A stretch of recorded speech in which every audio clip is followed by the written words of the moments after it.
Hey everyone, LittleMoeGaming here. Happy Friday. Welcome to my second episode of a little series I like to call LittleMoeGaming at Lunch, where I take a few minutes during my lunch break to talk about a little Mo gaming. This one's a little different. I'm not really talking during my lunch break, to be completely honest. It's currently 6:30 p.m. on a Thursday. Yesterday, if you're watching this today on Friday. My goal is to release it tomorrow, so hopefully that was the case. I'm actually on my way home right now from work. Had a late night in today, so I wanted to take this drive home as a chance to decompress mentally from the stresses of the day's work and discuss gaming. Just wanted to talk about a few topics that were relevant this week. So, number one, we got some footage early in the week of the next Battlefield game. Battlefield is a series that I do have somewhat of a history with. I wasn't really that big on Battlefield, but I've played a few different versions. The first time I ever played Battlefield was the Battlefield Bad Company 2 demo on Xbox 360. And thinking back to that, man, that is nostalgic. My brothers and I, we had a 360, and we would get one game like maybe every few months, maybe every 6 months we get like one game. We really didn't have much to play on the 360 besides like Halo 3, Assassin's Creed. I was a big Assassin's Creed guy. I've mentioned that before. So whenever I would finish a game and I wouldn't have anything else to play, I would look to the demos in the Xbox store.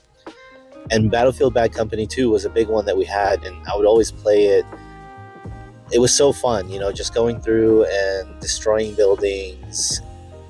I think the way it was set up is that you were on this neighborhood in a war zone, and it was a part of the campaign. I think it was a level in the campaign that we were playing, and you had to take out infantry or something. I don't remember exactly, but I remember just messing around with RPGs and grenades and just destroying the buildings down to their skeleton. You couldn't destroy it any more than that, but I remember the destructibility was very impressive to me. And it was just so fun and addicting to go back in there and play it. And my brothers, they would do it too.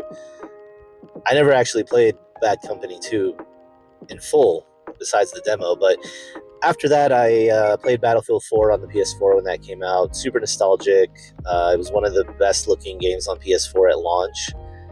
And I played a lot of that multiplayer. I didn't really touch on the campaign. And then Battlefield 1, when that came out, I played it on my gaming PC. By the way, if the audio is a little weird, I do apologize. I am recording this, like I said, on my drive home. Don't worry, I'm being safe. This is all connected by Bluetooth, so no worries there. Just focusing on the road, talking about video games. But yeah, Battlefield 1, I played on the gaming PC that I had, and that was very fun. I played it. I had a friend of mine who would play with me all the time. We used to play Team Deathmatch and Conquest. And I just remember that game being so gorgeous to look at in the graphics. And my PC was all right. It could run The Witcher 3 pretty well and other games at the time. But yeah, I always liked Battlefield for its gunplay mechanics. I always felt it felt a little different than Call of Duty. Although since then, Call of Duty has evolved like crazy. I mean, now Call of Duty is actually pretty, it feels pretty good. It feels a lot more realistic than it used to.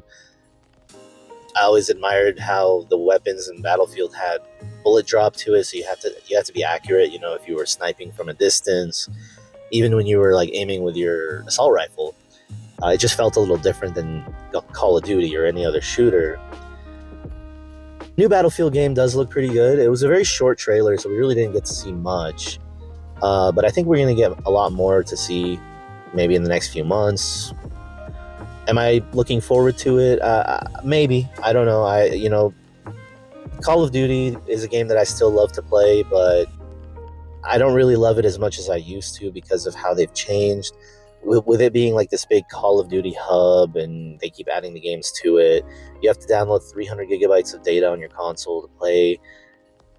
And there's a lot of like, not necessarily pay to win or anything like that, but a lot of the skins and the cool stuff that you can unlock, you have to pay for it. Otherwise, you really don't stand a chance at unlocking it if you just rely on playing the game.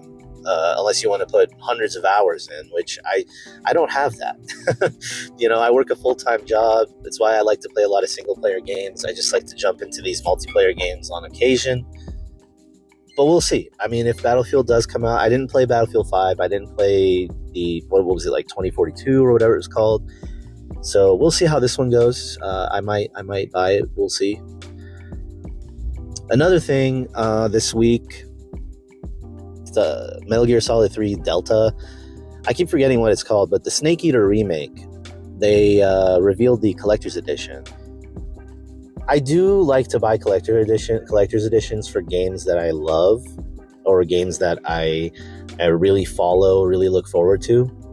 For example, I have the Death Stranding collector's edition. Death Stranding was a game that I was really looking forward to, and I absolutely loved it when it came out. So I did buy the collector's edition to get the little incubator and all the cool stuff it came with.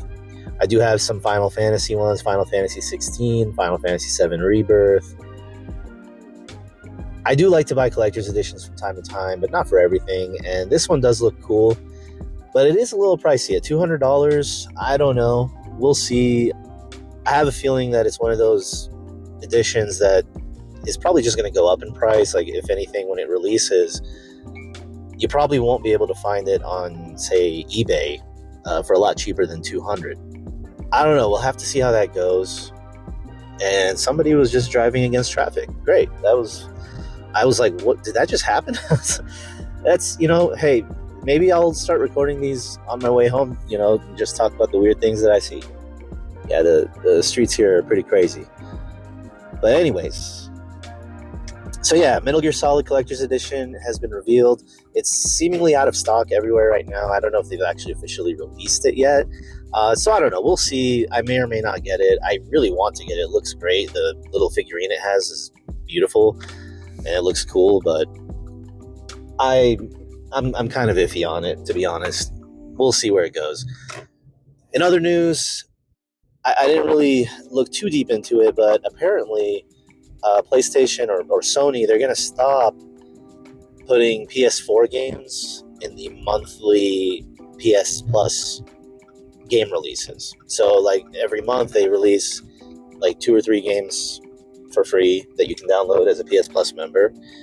So I guess it's not technically free, but however you want to look at that. They're going to stop putting PS4 games on there. So that's pretty crazy because it kind of makes it feel like we're getting to a point now or we're getting to that point in the PS5 life cycle where the PS4 is now an older console, which I think it always has been. It's always been outdated, let's be honest. Since the PS5 came out, a lot of the games that have released for both PS5 and PS4, they just look significantly better on the PS5, if I'm being honest. But a lot of people still play. I know somebody who played God of War Ragnarok. Awkward, but my recording got cut off while I was driving once I started talking about God of War. So I'm just going to go ahead and continue the rest of the video here in my living room. No background noise, no car noises. But as I was saying, so I know somebody who played God of War Ragnarok on his PS4 Slim. And I guess that just comes into it that everybody has their preference on gaming, right? Some people prefer to just play a good game.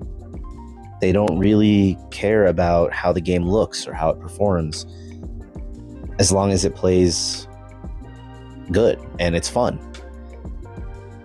And that's totally fine. I'm the kind of person who prefers to have a console that can perform. If a game can be played the best somewhere, I want to be able to experience that. Now, to an extent though, right? I mean, I used to have a gaming PC. I don't really care to have one now. I've mentioned it before. I would love to have a gaming PC. There's a lot of good things about it.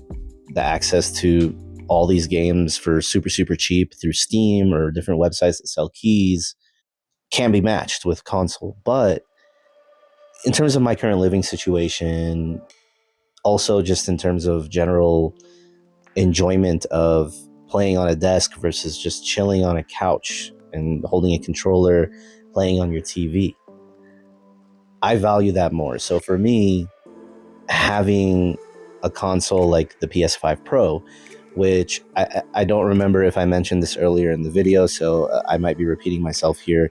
Probably not, though. I acquired the PS5 Pro soon after it came out. I wasn't planning on getting it right away because it is expensive. It was like $700 at launch when there was a whole controversy about that. And I wasn't going to buy it right away, but I got pretty lucky. I won a PS5 2K bundle at a work raffle. It was a work event that I went to, and they held a raffle. I don't really typically have good luck with raffles, but I did put my name in the hat for the PS5, and I won. And it was such an exciting moment. Felt so good, because in that moment, I realized what that meant. I could trade this PS5 towards a PS5 Pro. I already had the original PS5, so I didn't have a need for another one, but I wanted to upgrade.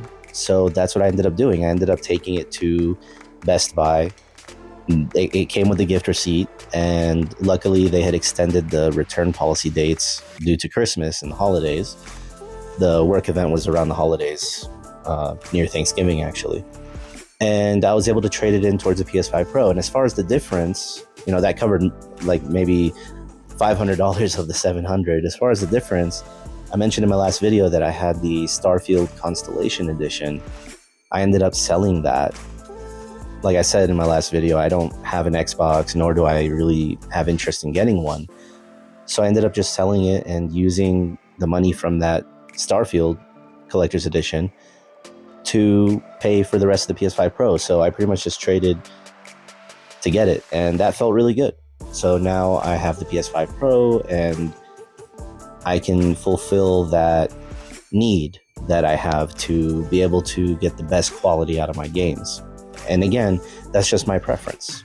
I'm not like an elitist or, I want to have the best or anything. No, it's just, I think if I'm going to be playing a video game, especially these new games that look absolutely gorgeous and have so much potential in the graphics, I want to be able to experience that. That's why, to me, the PS5 Pro was such a valuable thing to invest in. And then the last thing I want to touch on is, and this is kind of a segue into that, talking about the PS5 Pro, Kingdom Come Deliverance 2 came out this week. And like I said, I did end up picking it up.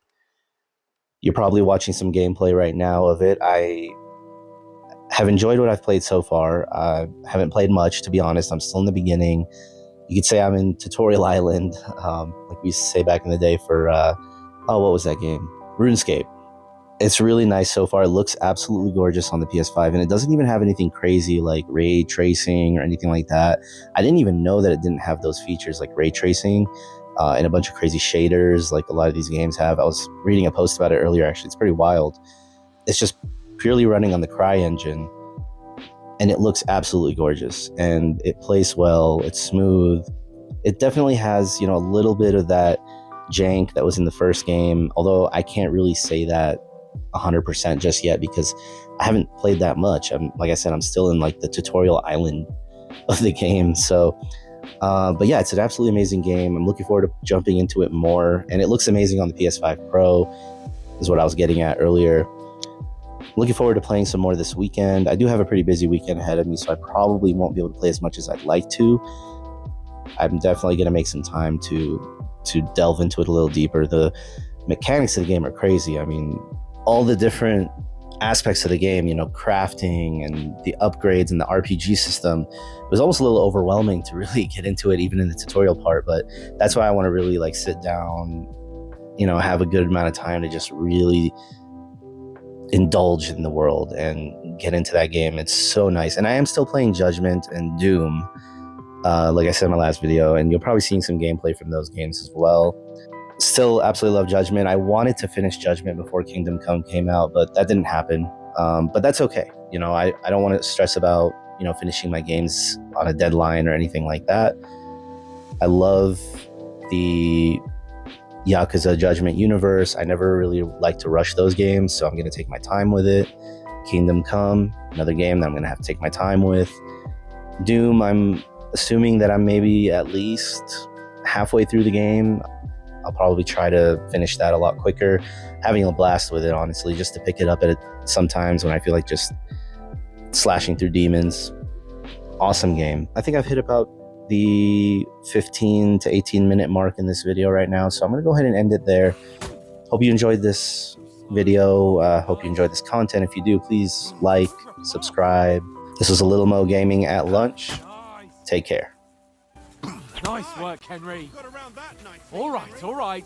I get it. For Christ's sake. Enough demonstrations and explanations. Let's have one training duel to finish up, eh? Indeed. And let's have a wager to spice things up. How about 100 groschen?